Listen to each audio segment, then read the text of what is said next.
నమో సూర్యదేవాయ నమః. ఈ సూర్య భగవానుడి యొక్క స్తోత్రాన్ని పఠించడం వల్ల అనేక రకాల ప్రయోజనాలు ఉన్నాయి. ఈ స్తోత్రం పఠించడం వల్ల మనకి ఆరోగ్యాన్ని, శక్తిని అందిస్తుంది మరియు వ్యాధులను తొలగించడంలో సహాయపడుతుంది. మెదడుకు శక్తిని కూడా పెంచుతుంది. ఈ స్తోత్రం వల్ల మనకి మానసిక శక్తిని, మనసును ప్రశాంతతను అందిస్తుంది.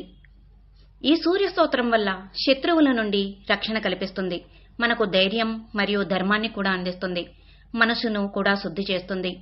ఈ స్తోత్రం వల్ల విజయం అందుకోవచ్చు. కష్టాలనేవి దరిచేరవు. మనలో ధైర్యం మరియు శక్తిని అందిస్తుంది.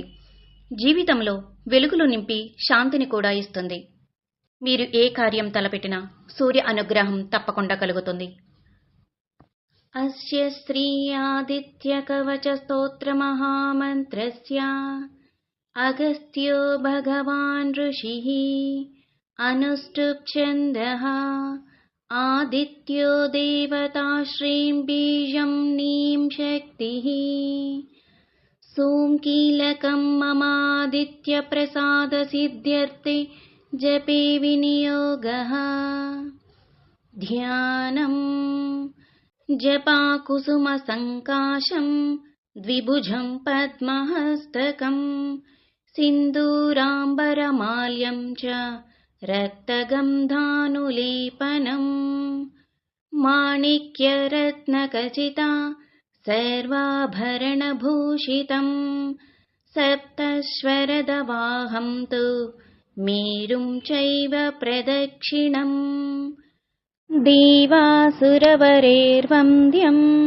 గృణిభిః పరిసేవితం ధ్యాయేత్ పఠేత్ సువర్ణాభం సూర్యస్య కవచం ముదా అత కవచం గృణిః పాతు శిరోదేశే సూర్యః పాతు లలాటకం ఆదిత్యో లోచనే పాతు శ్రుతి పాతు దివాకరః గ్రాణం పాతు సదా భానుః ముఖం పాతు సదా రవిః జిహ్వం పాతు జగన్నేత్రః కంఠం పాతు విభావసుః స్కందౌ గ్రహపతిః పాతు భుజౌ పాతు ప్రభాకరః करावब्जकरः पातु हृदयं पातु नभोमणिः द्वादशात्माकटिं पातु सविता पातु शक्तिनी ऊरू पातु सुरश्रेष्ठो जानुनी पातु भास्करः जंघे मे पातु मार्ताण्डो गुल्फो पातु त्विषाम्पतिः पादौ दिनमणिः पातु पातु मित्रोऽखिलं वपुः आदित्यकवचं पुण्यम् अभेद्यं वज्रसन्निभम् सर्वरोगभयादिभ्यो मुच्यते नात्र संशयः संवत्सरमुपासित साम्राज्यपदवीं लभेत् अशेषरोगशान्त्यर्थं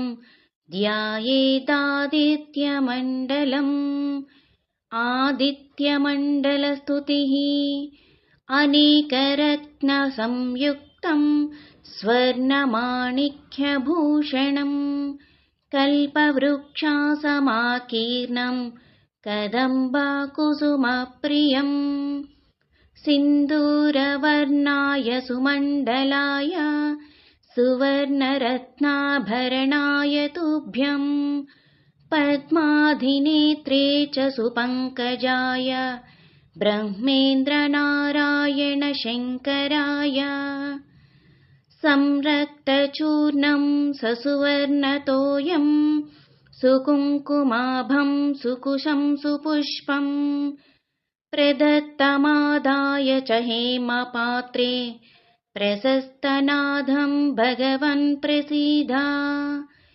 इति श्री ఆదిత్యకవచం సంపూర్ణం. నా వీడియో కనుక మీకు నచ్చినట్లయితే లైక్ చేయండి, షేర్ చేయండి, సబ్స్క్రైబ్ చేయండి.